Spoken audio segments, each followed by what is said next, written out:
Comment apprendre à mes filles de 6 et 8 ans à apprendre? Très bonne question. Comment on donne à des enfants de 6 et 8 ans les outils pour apprendre? Je m'appelle Mohamed Bouclé, je suis vice-champion du monde de lecture rapide et auteur du best-seller Connaissance illimitée. Dans le podcast Connaissance illimitée, je reçois des invités au parcours extraordinaire pour nous montrer que la réussite est à portée de tous. Paix sur vous, bienvenue dans ce nouvel épisode du podcast Connaissance illimitée et c'est un épisode très particulier parce que dans cet épisode, je vous donne la parole.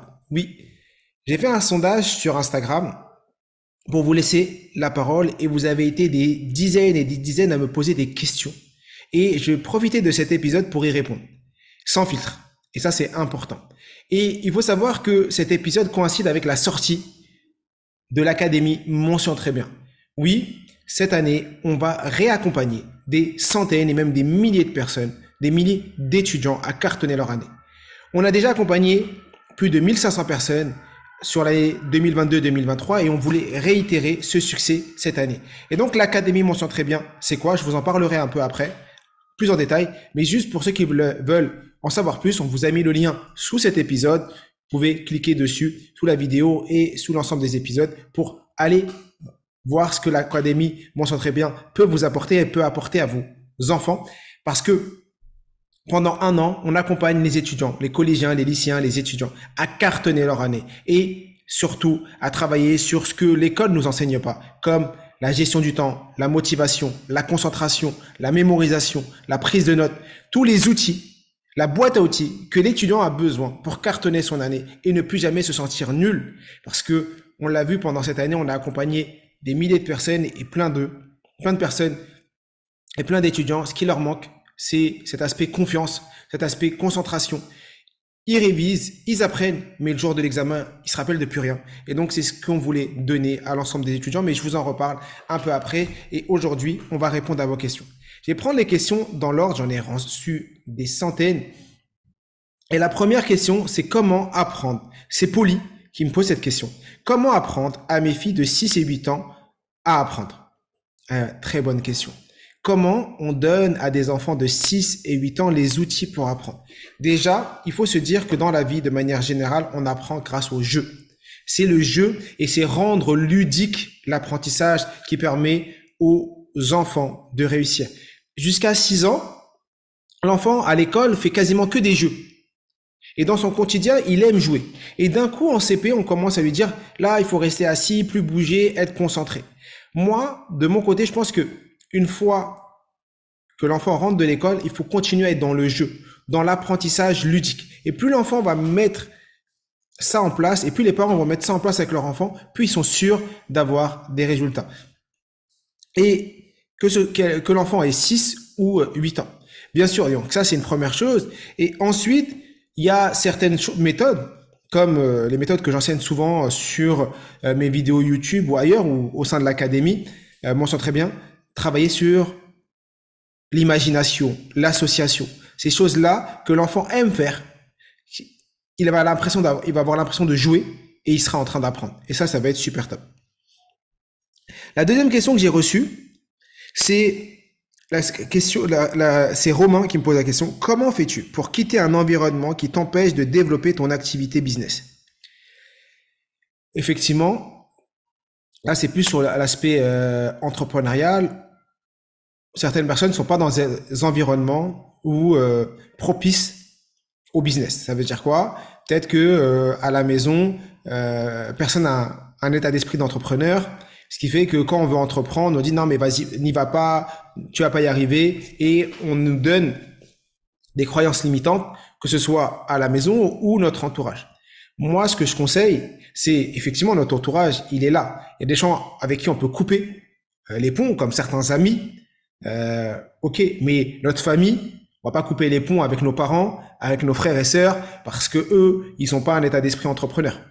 Ce qu'on va faire, c'est plutôt remplacer des relations. Ça veut dire regarder des réseaux où il y a des entrepreneurs, regarder des masterminds, voir des endroits où on sait que il y a des entrepreneurs, des personnes qui ont déjà atteint les résultats qu'on aimerait atteindre, et aller avec eux. Donc moi, ce que j'ai fait quand je me suis lancé, j'ai beaucoup été dans des réseaux d'entrepreneurs. dans des réseaux de personnes qui ont le même état d'esprit de moi. C'est pour ça que quand on a créé Connaissance Illimitée, on a des groupes Telegram avec des entrepreneurs, parce que sur une de mes formations qui s'appelle Projet Illimité, on a créé des réseaux, des groupes, pour que les gens qui ont les mêmes affinités, les mêmes vocations, les mêmes appétences soient ensemble et se motivent. Donc, revoir l'environnement, être avec des personnes qui pensent comme nous. Alors, il y a Saya Lynn qui me pose la même question que Polly, donc j'y ai répondu. Et il y a Merci76 qui me dit comment se concentrer. Donc déjà, c'est comment ne pas être déconcentré. Avant de savoir comment se concentrer, c'est comment couper toutes les sources de distraction. De mon côté, lorsque je travaille, je mets mon téléphone en mode avion ou en ne pas déranger. J'aime bien le mettre en ne pas déranger parce que c'est un hack pour mon cerveau. Quand je le mets en ne pas déranger, le téléphone, tu vois qu'il y a les barres internet. Tu vois que tu as du réseau, mais tu n'as pas de notification. Donc le cerveau, il dit, ah non, c'est bon, tranquille. Tu sais, quand on le met en mode avion, ce qui se passe, c'est que on peut recevoir cette frustration et avoir l'envie d'enlever le mode avion pour voir si on n'a pas reçu des notifications. Quand on met le mode concentration, on a l'impression qu'on peut recevoir, même si on les reçoit pas. Donc moi, je mets souvent mon téléphone en concentration ou je le mets même des fois très loin de moi. Quand j'ai vraiment, vraiment envie de me concentrer et pas du tout être déconcentré, je le mets très loin. Je vais me mettre dans un endroit seul, isolé pour travailler. Je vais faire de la cohérence cardiaque, travailler sur ma respiration. En travaillant sur ma respiration, ça me permet de descendre et réduire mon niveau de cortisol et ça me permet d'être plus concentré dans mes tâches. Je travaille sur mes objectifs, ce que je cherche vraiment, qu'est-ce que je veux. Quand je définis mon objectif de manière très claire, mon cerveau est focus et je décompose et je planifie et je décompose mes objectifs. Et vous le savez, énormément d'étudiants, malheureusement, n'ont pas ces outils. Lorsqu'ils révisent, ils sont en train de travailler, ils ont leur téléphone à côté d'eux. Ils font que regarder leur téléphone. Ils n'ont pas d'objectif clair. Ils savent pas ce qu'ils sont en train de faire. Ils savent pas pourquoi ils le font. Et c'est pour ça que dans l'Académie Mention Très Bien, on a tout un aspect sur la concentration et sur l'organisation et la planification et la définition des objectifs. Ça, c'est un point qu'on travaille énormément parce que ce qu'on a voulu mettre en place, c'est faire une plateforme ludique qu'on a développée nous-mêmes avec différents niveaux, plein de niveaux.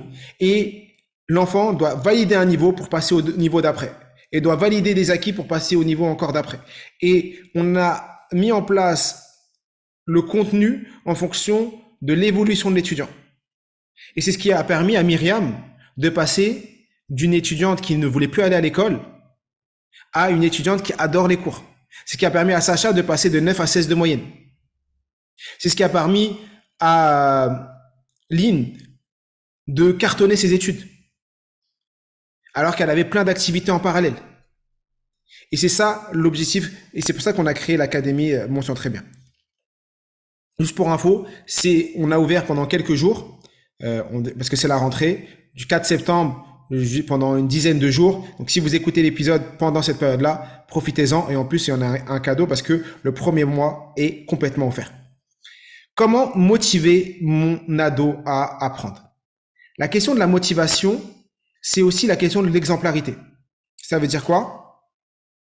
Ça veut dire que quand les parents à la maison sont exemplaires, l'enfant est motivé.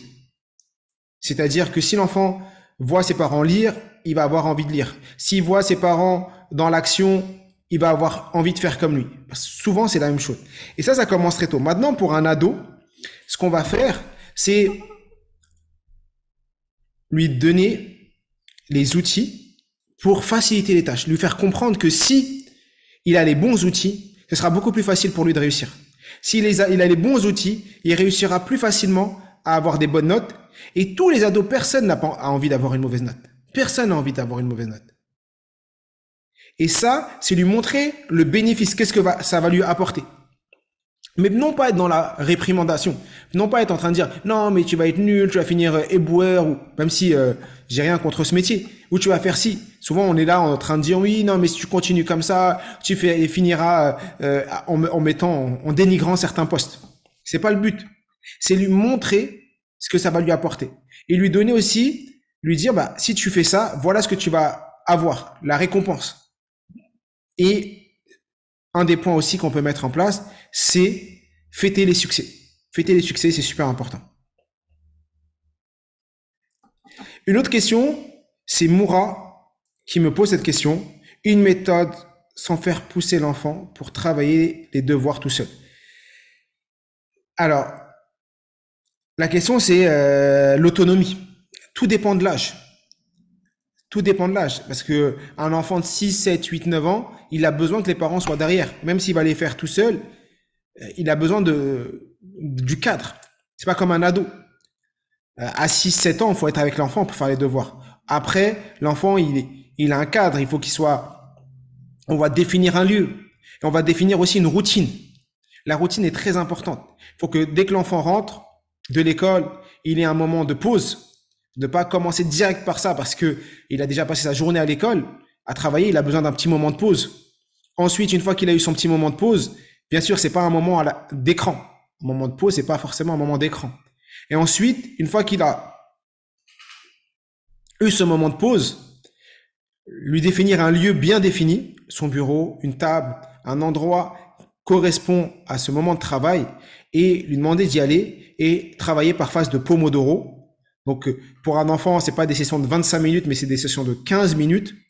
Et pendant 15 minutes, il est sur sa tâche. 15 minutes de lecture, 15 minutes d'écriture, 15 minutes de mathématiques. Et comme ça, il a cette routine tous les soirs. Et c'est une habitude, comme quand on se réveille et qu'on se brosse les dents. Autre question. Avez-vous une méthode d'apprentissage pour les dyslexiques? Petite pause pour te dire que si ce podcast te plaît, like et abonne-toi pour recevoir encore plus de contenu. Eh bien, toutes les méthodes que j'enseigne, elles marchent pour les dyslexiques et pour les non-dyslexiques. L'objectif, c'est d'avoir des méthodes d'apprentissage universelles qui permettent aux 10 de manière différente. Et donc, en plus, la question, c'est les 10. C'est pas forcément les dyslexiques, c'est 10 orthographiques, 10 calculites, de pouvoir apprendre. Et c'est pour ça que utiliser des méthodes qui sont en adéquation avec le fonctionnement naturel du cerveau, comme le mind mapping, comme les techniques de mémorisation, comme également la lecture efficace, aident les enfants, qui soient TDAH. J'ai énormément de parents et d'enfants, parents qui viennent voir pour me dire « Ah, mais mon enfant, il a des troubles de l'attention » ou des étudiants qui me disent « Mais moi, j'ai des troubles de l'attention. » J'en ai beaucoup, mais vraiment énormément. J'ai des étudiants qui sont dyslexiques ou autres et qui ont des résultats juste extraordinaires, juste incroyables, parce que ils mettent en application les outils, parce que ils se rendent compte que ils sont pas bêtes et qu'ils ont les bons outils, parce que on fonctionne avec le cerveau. Le cerveau fonctionne comme ça. Le cerveau fonctionne en arborescence. Le cerveau fonctionne en faisant des associations. Et utiliser les différents types d'intelligence, ça aide énormément. Il y a Youssouf qui me pose cette question. Comment avoir la motivation de faire de la lecture? Et il me demande aussi comment apprendre des langues étrangères. La motivation de la lecture, c'est mettre en place une routine. Plus on va mettre en place une routine de lecture, plus ça va être simple. Ça veut dire, et c'est le premier pas qui nous permet de continuer. Ça veut dire quoi? Ça veut dire que tu te mets une routine et tu dis tous les jours, je vais lire 15 minutes. Tous les jours, je vais lire 25 minutes. Donc, tu te mets cette routine.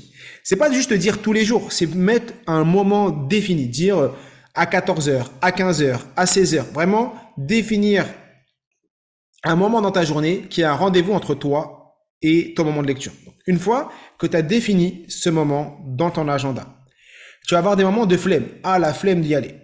Eh ben, c'est en commençant.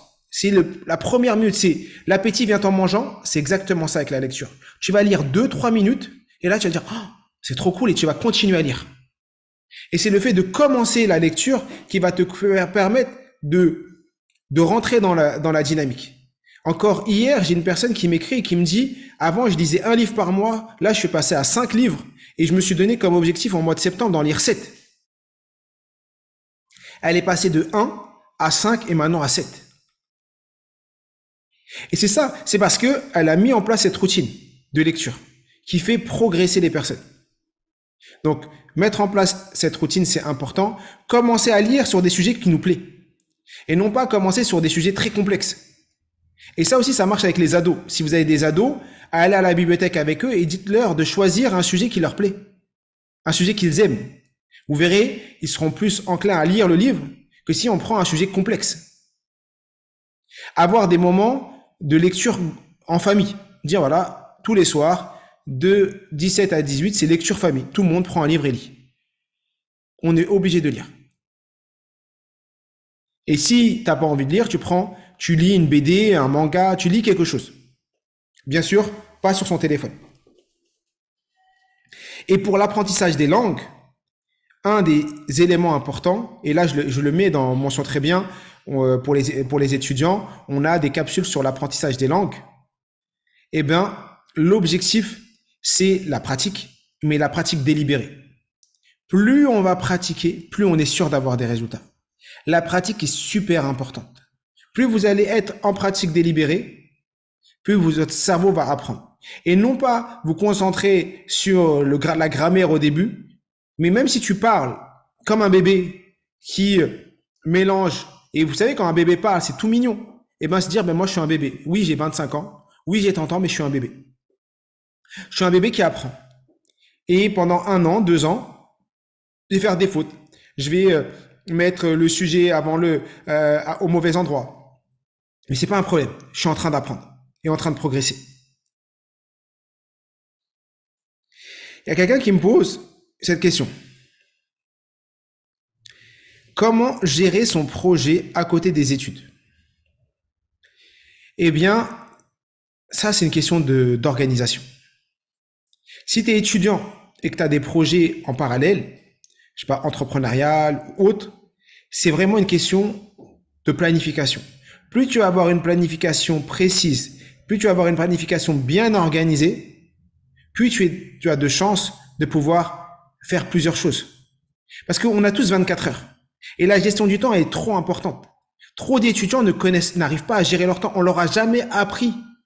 Finissent l'école, ils sont sur leur téléphone toute la soirée, ils passent leur soirée au téléphone et ils pensent que c'est ça la vie. Et après, à 21h, quand ils sont KO, ils disent « Oh, je dois réviser ».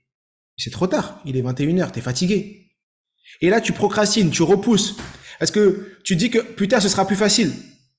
Mais non, plus tard, ce sera pas plus facile. Vous savez, l'année dernière, on a commencé notre première masterclass, parce qu'il y a des masterclass dans Mention Très Bien. Sur quoi? Sur la procrastination. Parce que trop de monde procrastine et trop d'étudiants. Et arrêter la procrastination permet aux étudiants de progresser.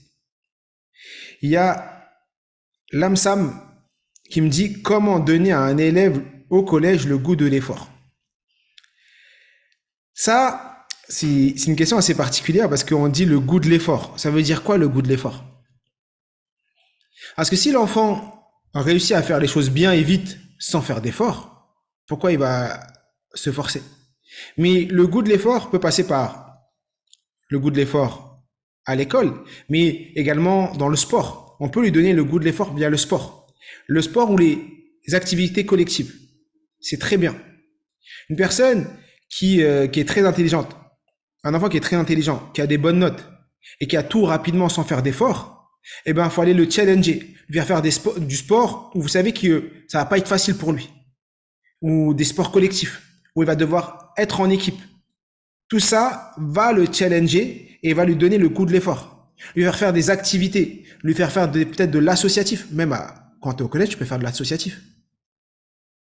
Et ça va le pousser à faire des choses dans lesquelles il n'est pas habitué et ça va le mettre et lui rendre compte que tout n'est pas facile. Et qu'il peut, s'il fait des efforts, apprendre des choses qui semblent difficiles au début. Il y a Lily qui me dit « Bonjour Mohamed, mon fils est dyslexique. Il n'aime pas lire, il rentre en 4e, quoi faire ?» Eh bien, c'est simple. C'est définir un moment avec ton enfant, Lily, dans lequel tu vas lire avec lui. Mais lui de ton côté et toi de ton côté. C'est-à-dire, tu te dis, tous les soirs, oui, ça va me demander une rigueur particulière. Oui, il y a beaucoup de parents, je ne pense pas que ce soit ton cas si tu poses cette question, qui pensent que tout va se faire tout seul sans l'effort des parents. Non. Oui, même moi, je vais devoir me poser à 19h. Je vais pas être sur Instagram. Je vais pas être en train d'écouter une vidéo YouTube. Je vais m'asseoir, je vais prendre un livre et je vais lire à côté de mon fils de 4e. Et de 19h à 19h30, on va lire ensemble. Je prépare le plat, je le lance au four et moment de lecture. Je définis un moment où je lis avec mon enfant. Et je lui demande de choisir des livres sur les thématiques qu'il aime. Et ensuite, je lui fais parler de livres qu'il a lus. C'est important pour un enfant, qu'il soit dyslexique ou non, qu'il parle de ce qu'il a lu. Quel est ce moment de partage? C'est, t'as lu pendant 25 minutes, dis-moi ce que t'as lu. Au début, l'enfant va dire, ah, je me rappelle de rien. Ah, je sais plus. Pas de souci. Ben, demain, tu liras peut-être moins de pages, mais tu te concentres pour me dire ce que tu as lu. Et l'exercice de l'enfant, c'est de toujours être en capacité de nous dire ce qu'il a lu. Et ça va le pousser à travailler sur la compréhension. Et voir que les parents sont intéressés par ce que l'enfant fait. L'enfant va adorer. Il y a quelqu'un qui me dit, quelle est la méthode d'apprentissage la plus efficace à appliquer la veille de l'examen? Alors, je vais dire un truc, je suis pas magicien. Si tu commences à réviser la veille de l'examen et que tu cherches la meilleure méthode, c'est un peu trop tard. Parce que nous, ce qu'on enseigne aux étudiants et aux étudiants qu'on accompagne, c'est travailler sur la révision espacée, savoir à quel moment on apprend, revoir les informations, l'anticipation. Maintenant, pour répondre, parce que je suis gentil et j'ai envie de répondre à ta question, c'est simple, tu utilises la méthode Pareto. Quels sont les 20% d'efforts que je vais faire qui vont me donner 80% de résultats? Donc, me concentrer sur les exercices qui ont déjà été faits. Plus être sur des exercices et la reproduction des exercices que être sur l'apprentissage des définitions autres. Regardez ce qui a déjà été fait les années précédentes.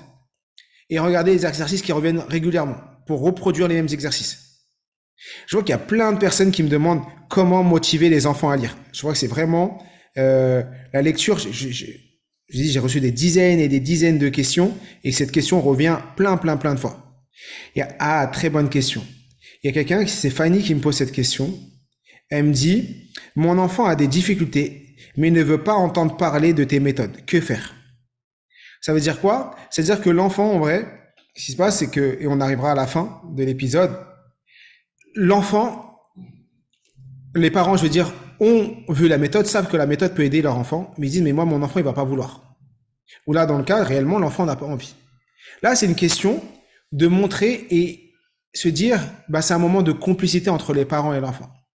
C'est-à-dire que, exemple, la méthode que moi je partage et dans l'académie mentionne très bien, c'est des vidéos très courtes, de 10-15 minutes, que l'enfant va pouvoir regarder pour pouvoir mettre en application directement ce qu'il a appris. Il va pas attendre. C'est, je regarde une vidéo, je la mets en application avec toute une évolution bien définie pour que l'enfant progresse. Au début, on parle d'état d'esprit, de concentration, de confiance en soi pour qu'il rentre bien qu'il commence bien son année, qu'il faut commencer à réviser dès le début de l'année. Voilà.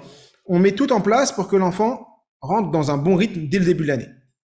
Mais ce qu'il va falloir faire, c'est que ces vidéos, au lieu que l'enfant les regarde seul, on va les regarder avec les parents. Oui, les parents vont regarder avec l'enfant. Ça va permettre de créer de la cohésion. Et ensuite, de rendre ludique ce qui a été appris. Jouer avec l'enfant, donner des défis. Dire à l'enfant, c'est pas venir et dire, ouais, j'ai une méthode magique, toi, t'es trop bête, t'y arrives pas, t'inquiète, tu feras ça, ça sera bon. Non. C'est dire, Pierre, je viens d'apprendre un truc, j'ai l'impression que c'est fou. Est-ce que viens, on le fait ensemble? Vas-y, on va regarder les vidéos ensemble. Et on va se challenger ensemble. Et on va vraiment travailler cette complicité. Et là, la dernière fois, j'ai reçu un message d'un papa qui m'écrit, je suis trop content, ma fille de 11 ans s'est mise à lire et aujourd'hui, on lit des livres ensemble. Les témoignages de complicité, c'est aussi ça l'académie mentionne très bien. C'est permettre à ses parents de retrouver la complicité qu'ils ont perdue avec leur enfant parce que leurs enfants sont happés par les réseaux sociaux et les téléphones et ils vivent tout seuls dans leur chambre et ils partagent aucun moment avec leurs parents. Et ça, c'est vraiment dommage. Donc, à la question de Fanny, revoir la présentation en disant, OK, on va faire ça ensemble. Moi aussi, je dois envie d'apprendre, je sais pas, le chinois, l'anglais. Et ben, toi, tu vas apprendre tes leçons et moi aussi, je vais utiliser la même chose pour l'anglais. Et on va ensemble réussir et atteindre nos objectifs. Et ça, c'est super puissant. Voilà. Dites-moi si, en commentaire de de la vidéo si un type d'épisode comme ça, ce type d'épisode vous plaît. Et comme ça, on pourra le reproduire. Si, et j'en suis persuadé, vous pensez que l'Académie Mention Très Bien peut vous aider ou aider un proche, quelqu'un de votre famille à cartonner son année scolaire. Si vous savez que vous avez des neveux, des nièces, des cousins, des cousines qui galèrent à l'école et qui pourraient avoir besoin de ces outils pour réussir leur année, être plus concentrés, plus motivés, travailler mieux et ne plus se sentir nul et ne plus passer les soirées à culpabiliser, à être triste et ne plus aussi voir les parents aussi avec la boule au ventre, se dire oh, mon fils va pas y arriver, il va rater sa vie. Eh ben, n'hésitez pas à leur partager et je compte sur vous pour leur partager le lien sous la vidéo pour nous rejoindre. Vous savez que c'est une dizaine de jours, donc du 4 septembre jusqu'à à peu près le 15, je crois qu'on est ouvert jusqu'au 15 ou au 17, quelque chose comme ça. Donc à vous de jouer, à vous de mettre ça en application et comme je dis toujours, je suis tué. Nous sommes tous des illimités.